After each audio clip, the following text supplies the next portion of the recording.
Hello, you divine creatures. Welcome to the Eden Experience. This is my podcast, and it has been a minute, but now is the time to start again because so much has happened. I am in a whole different realm, and I want to bring you in. So tonight I'm sitting in front of my beautiful birth altar with my drum. I love her. She's amazing. Handmade from kangaroo hide by yours truly. And if you've not listened to this podcast before, my name is Alex. I am a nervous system educator, somatic practitioner, artist, poet, and everything in between. And this podcast is going to be a mixture of all things about me, my story, my experience, and all the education that I do for my business, which is called Alexandra Eden. I am obsessed with human behavior, obsessed with boundaries, why we do what we do, and all the ways that humans get in the way of themselves. So, welcome. If you've never been here before, it's so lovely to meet you and have you in this delicious space. And as I said, tonight is a bit of a special episode.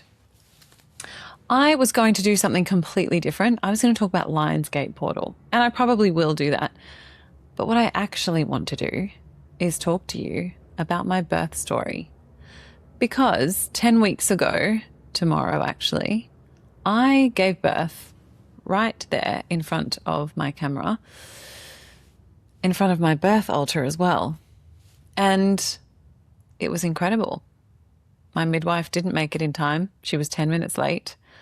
And I roared my son into this world, and it was fucking incredible. So let me tell you the story. Get comfortable, get a tea. I think I've got my tea somewhere. Let me pour a tea. In fact, let me show you this divine teapot. She comes with a cup, but I like to call her Esmeralda or Fatima. She looks like she's very bougie and about to tell you all of your future. So get a cup of tea and let's get comfortable. And I'm going to talk to you all about my birth. It was a planned home birth. And if I'm really honest with you, I actually wanted to have a free birth. I didn't want to birth in hospital. I believe birth is not a pathology. And I think you should give birth how you would have sex, because you need the same hormonal cocktail, right? You need oxytocin. So unless you're going to have sex in a hospital in front of strangers with very bright white lights, I wouldn't give birth there. In saying that, there is absolutely no judgment, and sometimes there are very big needs to be in hospital. And I'm actually really thankful for hospitals because, and this is another podcast episode, I was attacked by my own dog and I had to have emergency surgery. So grateful for hospitals when there's actually something wrong. But I don't believe generally, a lot of the times, birth is fine. We can birth in power. We can birth physiologically. And I had a fully physiological, undisturbed birth, and it was incredible. I was so grateful for just everything, how it went, the work that I had done to prepare, the resources that I had, the deep work that I did, and the incredible midwife. I had Jennifer Harsey, if you're in Sydney, she's incredible. I think she's a medicine woman, and I actually made that drum with her. She shepherded me through the process, and it was a drum to hold me through pregnancy, postpartum, matrescence, and just life. And she lovingly took me on beautiful drum journeys. She looked after me from 10 weeks pregnant all the way until literally now. And there is a beautiful alchemy and medicine that comes from women looking after women.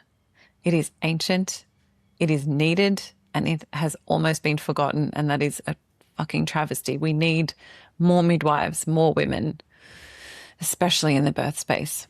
So have a sip of tea. Without further ado, let's get into it. Now I want to share,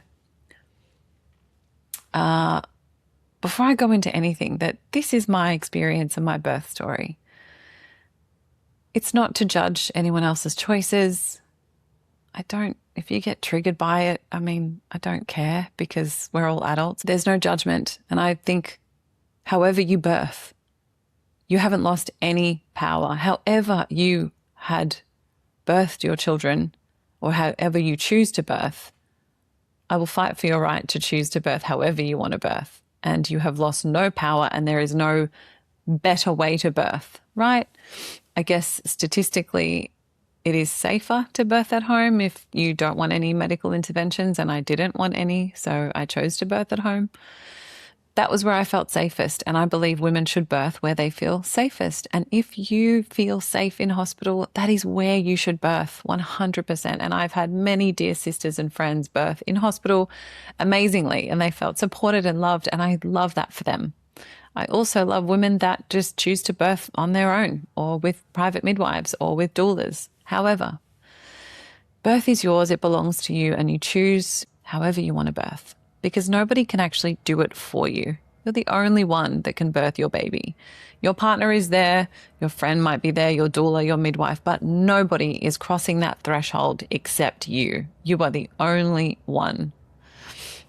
And no one can take that away from you, no matter how you birthed. Emergency C-section, vacuum, forceps, birth center, pull, however, you birthed, and you're incredible for it, and nobody can take that away from you. So let's get into my birth story. My due date was the 26th of May.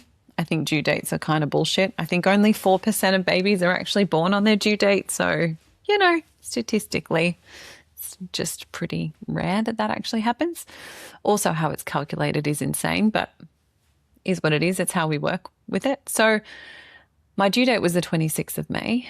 And at 2 a.m. on the 25th of May, on a Monday, I woke up out of a deep sleep to my waters breaking. I felt this pop inside of me and this gushing, rushing water completely through my body and out. And it was crazy. I felt it, it popped, and I said to my husband, oh my God, I think my waters broke.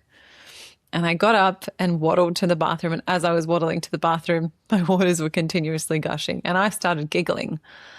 And I said to him, yep, that's definitely my waters. Interestingly, I got back into bed after I'd gone to the bathroom and immediately had a huge dump of adrenaline. And I sat there witnessing my body go through all these thoughts, all these fearful thoughts.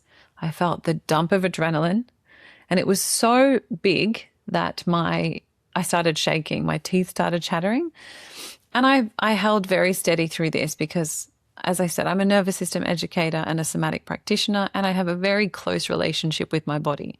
And through pregnancy, I was very dedicated. I'm not going to say I worked very hard. I was extremely dedicated to closening that relationship with my body so that I understood everything that she was telling me and I could collaborate with her and work with her.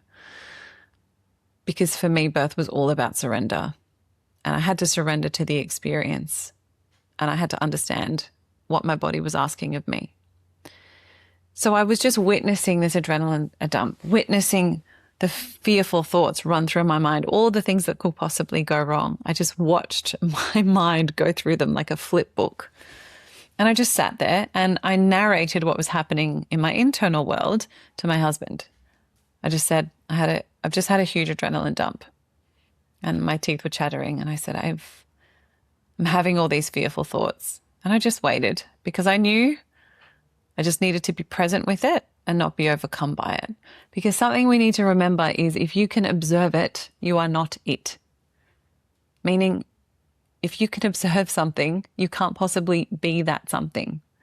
So you can observe thoughts, body, blah, blah, blah. If you're the witness of it, you're not overcome by it. And I always think it's helpful to meet things with curiosity, because it's very difficult to be angry and curious, or fearful and curious at the same time. Curiosity is a beautiful place to be because it allows you to witness what's happening and not be consumed by it. So I was narrating to him everything that was happening, and it passed. Eventually it passed. In about 15 minutes, my body started to calm down. My heart rate started to slow. And I thought, okay, the contractions aren't really there. So this could go all night. I've heard about prodromal labor going for like 36 hours. And I thought, okay, cool, for your first baby. So I thought, I'm just going to wait it out. I even said to my husband, oh, I'm sure you'd be able to go to work.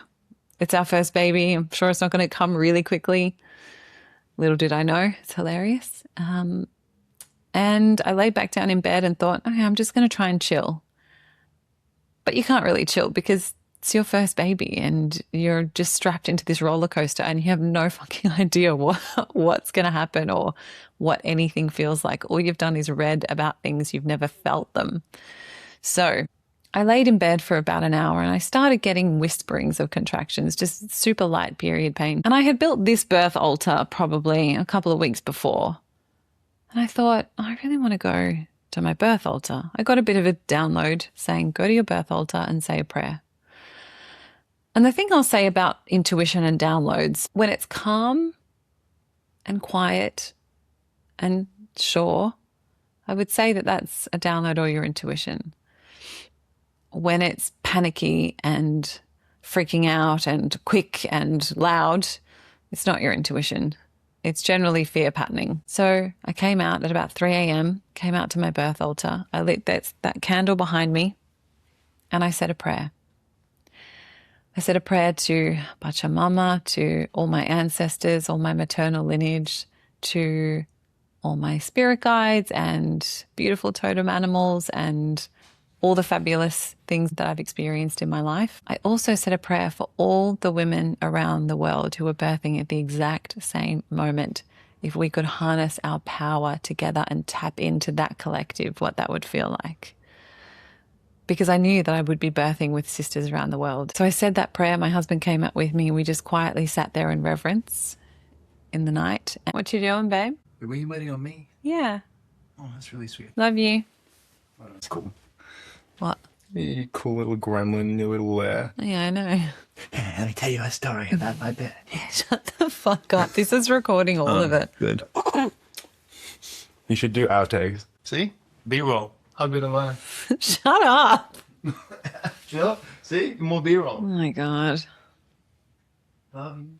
Yeah, I love you too. Shh. Shall see. Get out. Quick interlude because my husband just came in and I went to lie back in bed with anticipation, could not sleep. I was listening to a Joe Rogan podcast and I started getting twinges of period pain. Bear in mind, my midwife had come over the day before on the Sunday and I was lying in bed. She came in and she's become such a dear, dear sister of mine. I love her. And we were just chatting and throughout the whole process, we didn't do any cervical checks or anything like that. She would do the normal things, checking fundal height and listening to baby and all those blood pressure, stuff like that. Everything was fine, as it had been the entire pregnancy. So I felt really good. I felt huge, but really good. And when I started getting contractions, they were spicy, but not too spicy. It felt like light period pain, so I was just lying in bed. I couldn't really sleep through them, but that might have just been the excitement. I had a TENS machine ready to go and a few other things, but I was going to do this completely physiologically and medication-free. So I'm lying in bed, feeling little stirrings, and then as the sun starts to come up, my husband and I were talking about if he was going to go to work. And I had previously said, this could go on for ages. Don't worry, you can definitely go to work. And then as the sun came up, things started to get a little bit more intense. I noticed that the cramps were getting a bit spicier and they were coming somewhat frequently. I wasn't timing them. I didn't even weigh myself all the way through pregnancy. I just didn't want to track too much. I had minimal scans. I think I had 2 scans the entire pregnancy and I didn't even want to have those really, but it was nice to just confirm that everything was fine. But I just wanted like as little intervention as possible. I wasn't really sure how quickly the contractions were coming, but I remember it getting to about 7 o'clock and I was starting to have to breathe through them. And I just remember having to go to the bathroom and pee constantly. Now I had messaged my midwife, I think at 2 o'clock or something to tell her, and she miraculously was up around that time and she was just really excited. And we were kind of both in it for the long haul. We weren't expecting this to be a quick birth. At about 8 o'clock, I called her and had a bit of a chat and I could speak normally. There was no having to really pause for contractions or anything like that. I was aware of them. And I also think in the back of my mind that I was thinking, oh, they're not that bad. They're spicy, but they're not as spicy as I thought they might be. But maybe I wasn't really admitting to myself that they were actually a little bit painful. I'd also spoken to my mum. We didn't really want to tell anybody else that we had gone into labor. We just thought, let's keep it quiet. We don't know how long this is going to go. And we really don't need to contend with everybody else's energy. Whoever we contacted, we would have been inviting their energy somewhat into the space, even if they weren't physically here, because then they know that you're laboring and they'll check in and all those types of things. So I told my mum and our midwife, and that was it. Then it got to about 8:30 and I needed the TENS machine because I called my midwife again and I was on the phone to her and I had to breathe, really focus. I was still there, but I had to really focus. And I got my husband, Jordan, to put the TENS machine on me. I was using the boost function and I was like, this is just not really doing anything. But it was nice to have a resource or a tool to use. And my midwife had dropped off a pool earlier in the week and a pump and things like that. So we were kind of ready to go. But really, I honestly expected to go to maybe 42 weeks. I did not think that it was going to come the day before my due date. So it was Monday the 25th when it all kicked off. So it got to about 9 and I called my midwife because I had gone back and forth to the bathroom, peeing constantly, TENS machine on, breathing through my contractions, but not really timing them still, didn't really care. And the last time I went to the bathroom, I got the urge to bear down. And it was just right at the end of me peeing. And I was like, okay, that was interesting. So I called my midwife again and I said, I just got the urge to push. I was a bit shocked by that. She was driving her kids to school that morning and I had the urge to push again. And she turned around to her kids in the car and said, all right, guys, no one's going to school. I'm dropping you back off home. And she proceeded to drop them off and then come to me as fast as she could. And it was about 9:30 when I was properly pushing. So I felt like from 2 a.m. to 8 was kind of early labor. And then from about 8:39, it started to get intense. And the interesting thing was this, the contractions hurt on their own. They were stingy. They felt stingy. They weren't anything I couldn't handle. They were just intense period pain. And every one of us women know exactly what that feels like. But what I really loved was pushing. And it's not that I had any choice in it. My body was just doing these things. I had no choice to push, not push, whatever. I was just flowing with my body, letting her lead me because she knew what she was doing. And I really had no idea because you don't know what it feels like. So you can want to control the outcome, but I think the work really exists in surrendering. Preparing your body physically, making sure that you're mentally there as well, but also understanding that you're not entitled to any particular outcome. And the best you can do is be informed and surrender to the process and trust your body, which can be difficult for women because we've had fraught relationships with our body for a very long time. So to have close relationship with your body and your intuition, I believe, is to put you in a better position to have a better birth. My midwife was on her way to me. I still had this TENS machine on me, which was starting to give me the shits and actually not do anything at all. The boost function was just nothing when I was getting the urge to push. So I knew I needed water straight away. I told my husband to fill up the pool and he's like, oh, I'll blow it up, but I'm sure it'll be okay. And I jumped in the shower. I got him to rip the TENS machine off me, jumped in the shower, and it felt amazing to be on all fours and just have water running over me. I was contracting and I was pushing and I sounded like a crazy, wild animal and it was wonderful. And I remember being on all fours in the shower and after I just had an intense contraction and an intense urge to push, I said to myself, yeah, I can do this. I can fucking do this. Yeah, this I can do. This is good.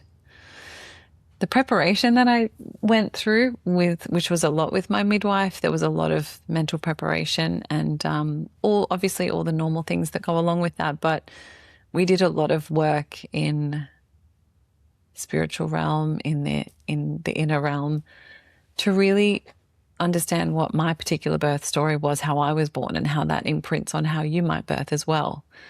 And it was really profound and interesting and healing work. The other things I did were I did a lot of research because I am so obsessed with how things work. And so even before I was pregnant twice actually. I had a miscarriage earlier last year. And I just dove deep into the world of birth and wanted to understand everything, how it all works and the physiological process of it and the fetal ejection reflex and meconium and all these types of things. And I explored free birthing and I explored just having a doula and I explored having a private midwife, and that was where I landed because I wanted somebody there who could shepherd me through and understand things that I just wouldn't understand. But it was really empowering to understand and watch birth videos and understand the process of what a real physiological undisturbed birth looks like. I listened to a few podcasts. The Great Birth Rebellion by Melanie Jackson is, I would say, one of the greatest resources that any woman could listen to.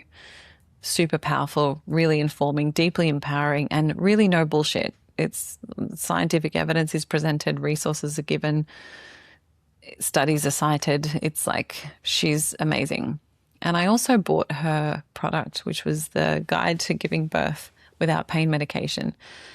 And I did think of her while I was birthing. So if she sees this, thanks, Mel, because you saying I can do another one, and that's a full stretch. I said both of those things and it was potent and powerful. I was very conscious and very there.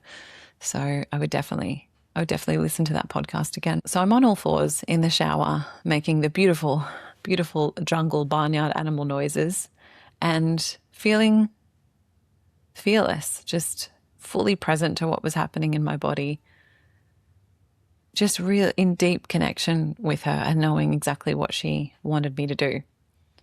It was weird though. It's like being a passenger. And I will say the pushing for me in birth, it just feels like vomiting in another direction because you have no control. It's a complete reflex. You have no control over it.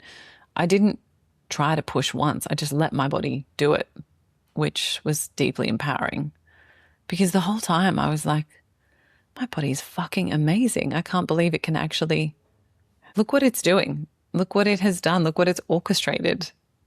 It's so miraculous. And I was just in such reverence of my body and of women everywhere that have birthed in all the ways. My husband was coming in and asking me if I'm okay, trying to be there with me and then also fill up the pool.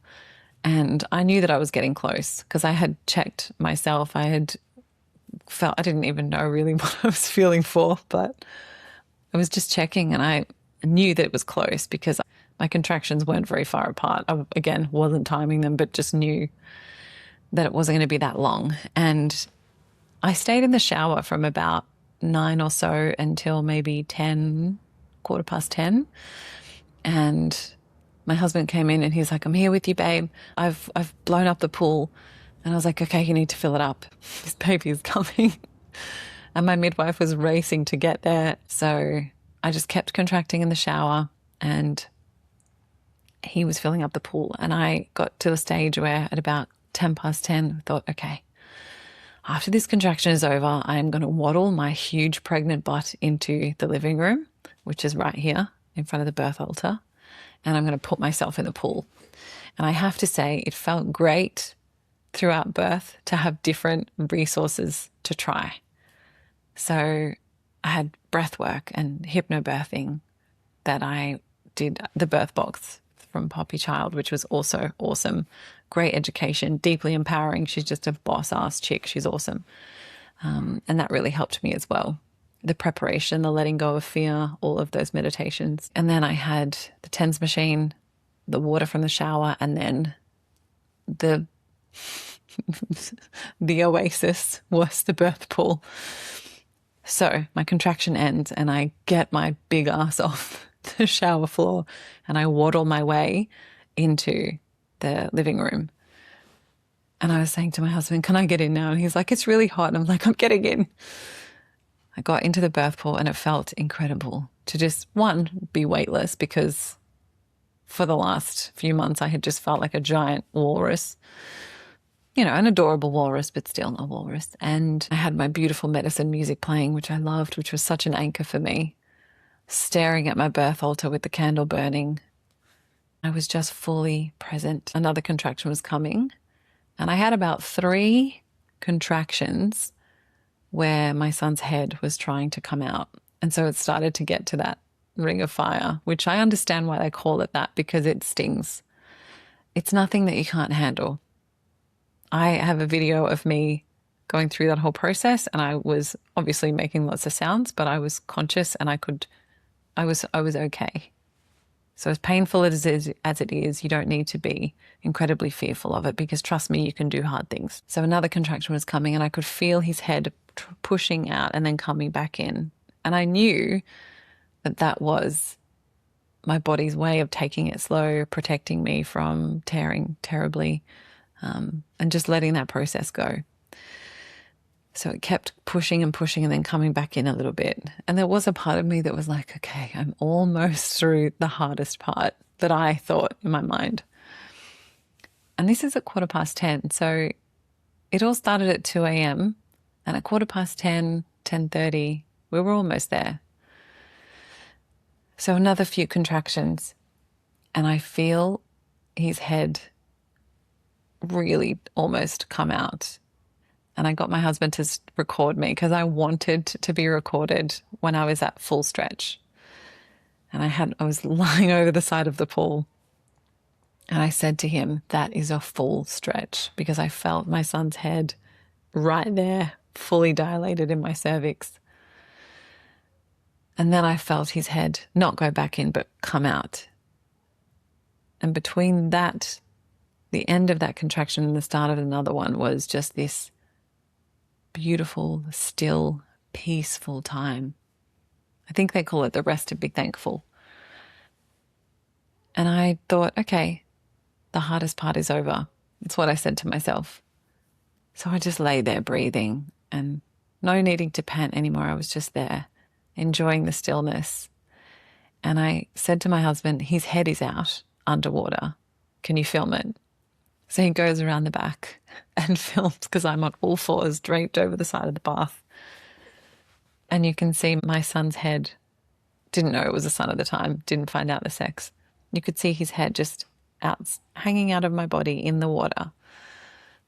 And what was the coolest thing in the world is simultaneously I could feel, and you can see on the video, him gently turning his body, which I believe is to help him navigate his shoulders through my pelvis and out. You can see his head turn, and I could feel his head turning, and then I felt this huge build of pressure. And it wasn't painful, but I could feel it coming. And I was saying to my husband, he had called the midwife. He had called her to see where she was.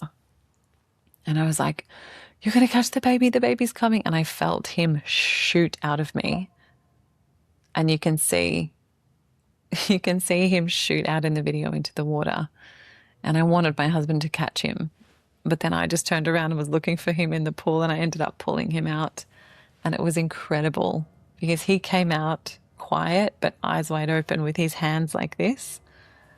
And I just put him on my chest, and it was the most incredible feeling. In fact, for a good few minutes, we didn't even check what sex he was. We just were just enjoying the moment. And I felt like a fucking champion for birthing in that way. And I was so grateful and humbled and deeply honored that that was how I birthed. It was just myself and my husband and my sweet dog who was there by my side the whole time. We brought our son into the world, and it was so powerful. And my amazing midwife was on the phone, and my husband was like, baby's here. And she's like, oh, that's amazing. And then she told us what to do next. And she walked in 10 minutes later, and it was so divine to have her walk in, and we just laughing and celebrating and feeling elated that it was such a powerful way to birth. And I have such reverence for women to birth, as I said, in any way that they can. But a really powerful, potent lesson in this is we can do so much more than we believe we can.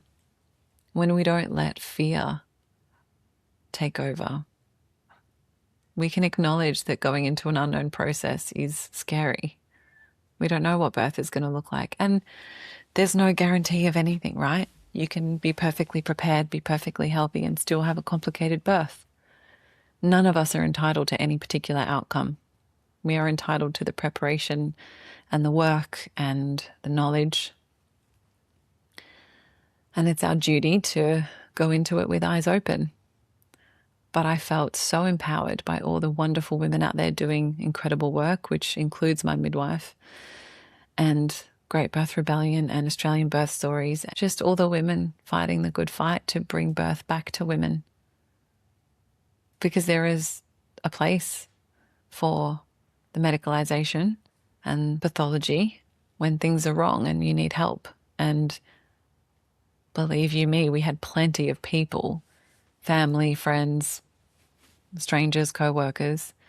The moment that you discuss your choice to birth at home, what I find is their traumas, their fear, their unmet expectations of what they thought their birth was going to be, they'll just vomit all of that on you. And I find that it will trigger a lot of people, you know, when you choose to do things that are not towing the line or common. And it's important for us to listen to birth stories like this, to hear women say, it hurts, but it's okay, you can do it, to understand that we can do hard things, because the confidence and the self-esteem and the feeling that you get, the deep level of empowerment on a cellular level, no one can take that away from you. That cannot be replaced. And you get that no matter how you birth, but to do it consciously, focused, no pain medication, and just be in the safest, most beautiful place possible, which is my home, surrounded by the ones I love, and to birth my baby in full power, into love, peacefully, with no fear, no strangers. That's a prayer for how he'll live his life. And there's alchemy in that, and there's healing in that. There's so much fear when people talk about birth. There's way more to discuss on that topic, you know, why things have been taken away from women. And I'm fiercely fucking passionate about women taking their space back. But I did want to share this story with you. It's important for these stories to be out there. It's important for all stories to be out there, but home births are still misunderstood. I know for me, whenever I shared it, there was a lot of, oh, be careful. We all have great plans. Are you close to hospital? You know, if I didn't have an emergency C-section, I would have died. If I had $1 for every time somebody said that to me, husbands and wives, I'd be rich. And it's really sad because sometimes that is the case and sometimes it's not. And if I'm really honest, I think, and I've looked at the statistics, there's a lot of intervention that's unnecessary. There's a lot of fear that's not necessary. And there's a lot of beautiful births, I think, being taken away from women who could have had them. But as I say, I believe to the death of me in the sovereignty of all people, in the sovereignty of women, that you get to choose to birth and live however the fuck you want to. And there's no right way to do it. There's just the right way for you. So that's how I birthed, and that's how I want to birth. That's what made me feel safe and empowered and incredible, to the point where my midwife asked me how I felt, and I said, like a fucking champion, because I did. And I kept saying, I just did that shit, because it was awesome. And I share this not to instruct, advise. I'm not a doctor. I'm not anyone really. Just a woman who gave birth. And I think it's important for us to share stories. You know, that's how we used to learn and share, sit around a fire and share stories. This is my version of that. So if you're watching this and you are wondering about it all, feel free to reach out, but just tap in with yourself and see, what does your body really want? What does your soul really want? Who are you without the fear? What is your birth and pregnancy without the fear? without the dissonance, without the noise. And if you have fear, is it yours or is it somebody else's? Because I promise you, even if you were to have a C-section, even if things were to go wrong, you can still birth in full power. That is yours. No one can take that from you. If you want to book in a C-section, that is your fucking prerogative. And you have the right to do whatever you want to do. I just think we should share our stories more. Let go of the fear and have real conversations, because that's how we learn from each other. So if you're still here, thanks for listening. I will share more, but I just wanted this to land while it was still fresh in my mind. 10 weeks ago, beautiful, healthy baby boy. I'm deeply honored that that was my story, deeply grateful and deeply humbled, almost to the point where I felt like I didn't deserve it. But that goes to show that we all have work to do on ourselves, because I shouldn't feel like I didn't deserve it. But there's a lot of conditioning that we're contending with. I will leave it there. Be well. Birth well. Remember who you are. I'm Alex. As I said, I'm obsessed with nervous system education, somatic healing, and all things human behavior. And if you're interested in way more than just a birth story, I'll put links below to the resources that I used and things that might be able to help you. So I will speak to you and see you on the other side.